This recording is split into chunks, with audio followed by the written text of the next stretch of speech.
सभी को नमस्कार। मैं डॉक्टर संदीप तिवारी मैम प्रीति के साथ आज पुनः एक नई वीडियो लेकर के आया हूं और आज हमारा टॉपिक है कि नेगेटिव लोग आजकल बहुत ज़्यादा रह रहे हैं, तो पॉजिटिव कैसे रहें। नेगेटिव और पॉजिटिविटी में क्या अंतर है, क्या इसका कारण है और क्या इसका समाधान है, इसके बारे में आज हम बात करने वाले हैं।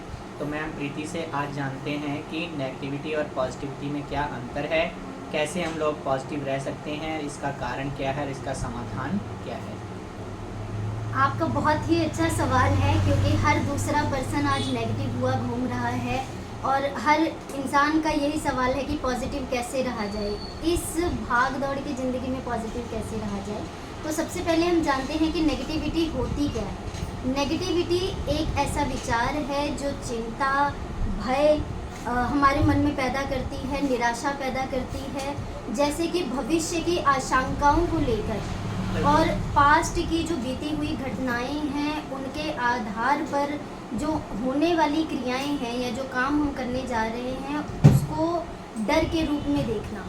ये कई तरह से हो सकती है, इसके कई कारण हो सकते हैं, जैसे कि लगातार हम जो है कोई काम करते हैं, जैसे पास्ट में किसी के साथ नेगेटिव हो गया, आप इंटरव्यू देने गए और इंटरव्यू आपका क्लियर नहीं हुआ, आपने कोई काम डिसाइड किया था पर वो नहीं हो पाया या मिस हैपनिंग कुछ ऐसी हो गई, तो आपने क्या है ओवर जनरलाइजिंग करना शुरू कर दिया कि पिछली बार ऐसा हुआ था तो अगली बार इससे और बुरा होगा और बुरा होगा और मेरे साथ ही हमेशा ऐसा होता है, मेरी किस्मत ही ख़राब है, मैं तो हमेशा बुरा देखने के लिए ही पैदा हुआ हूँ। तो इस तरह के नेगेटिव विचार जो हैं लोगों में आने शुरू हो जाते हैं और इसके और भी कई कारण हैं कि जैसे हम लगातार नेगेटिव लोगों के बीच में रहते हैं। कई लोग होते हैं जो हमेशा लोगों के बारे में बुराई ही करते रहेंगे, बुरा ही बोलते रहेंगे कि ये तुम्हारी बस की बात नहीं है, तुम नहीं कर सकते, वो भी नहीं कर पाया, ये भी नहीं कर पाया, और फिर आप आत्मग्लानि मतलब सेल्फ डाउट करना शुरू कर देते हैं। और लोनलीनेस मतलब अकेलापन भी इसका सबसे बड़ा कारण हो सकता है, क्योंकि जब ज़्यादातर आप अकेले टाइम स्पेंड करना शुरू कर देते हैं और अपनी भावनाओं को, अपने दिल की बातों को किसी के साथ शेयर नहीं करते, तब भी आप निराश होना शुरू हो जाते हैं। आपके मन में चिंता होने लगती है कि मैं तो अच्छे दोस्त नहीं बना सकता, मैं तो सोसाइटी में रहने के लायक ही नहीं हूँ।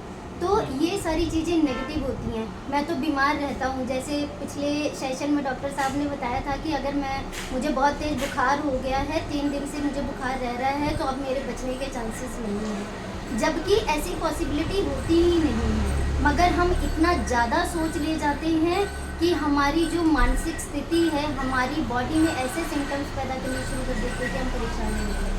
बिल्कुल एक ऐसी विचारधारा लोग बनाने लगते हैं जो कि नेगेटिव विचारधारा अधिक बनाते हैं और पॉजिटिव विचारधारा की तरफ ध्यान नहीं देते। हालांकि करना क्या चाहिए हमें कि पॉजिटिव विचारधारा पर ज़्यादा कार्य करना चाहिए और नेगेटिव विचारधारा को हमें टालना चाहिए। हम लोग करते क्या है, मान लीजिए हमारा कोई इंटरव्यू है तो हम पहले ही विचार बना लेते हैं कि हमारा तो इंटरव्यू क्लियर नहीं होने वाला है। हमने पहले भी बहुत इंटरव्यू दिए हैं, आज तक हमने कोई भी इंटरव्यू क्लियर नहीं किया, तो ये भी हम लोग क्लियर नहीं कर पाएंगे, मेरा जाना व्यर्थ है, मेरा समय गंवाना है वहाँ पर जा कर के। ऐसी ऐसी विचारधारा पहले ही बना करके यहाँ से चलते हैं। तो जैसे आपकी विचारधारा यदि पॉजिटिव है तो रिज़ल्ट पॉजिटिव होने के चांसेस ज़्यादा होते हैं, नेगेटिव है तो नेगेटिव होने के चांस ज़्यादा होते हैं। तो आपके अंदर भी, मन के अंदर बहुत सारे विचार ऐसे अगर नेगेटिव आते हैं, आप पॉजिटिव नहीं रह पाते, तो हमसे काउंसलिंग लीजिए और आयुर्वेद के माध्यम से भी कुछ औषधियों का सेवन कीजिए और हमसे विचार विमर्श कीजिए। तिवारी क्लिनिक पर हमसे मिलिए। वीडियो को ज़्यादा से ज़्यादा शेयर करें, लाइक करें, कमेंट करें। धन्यवाद। ठीक है ना।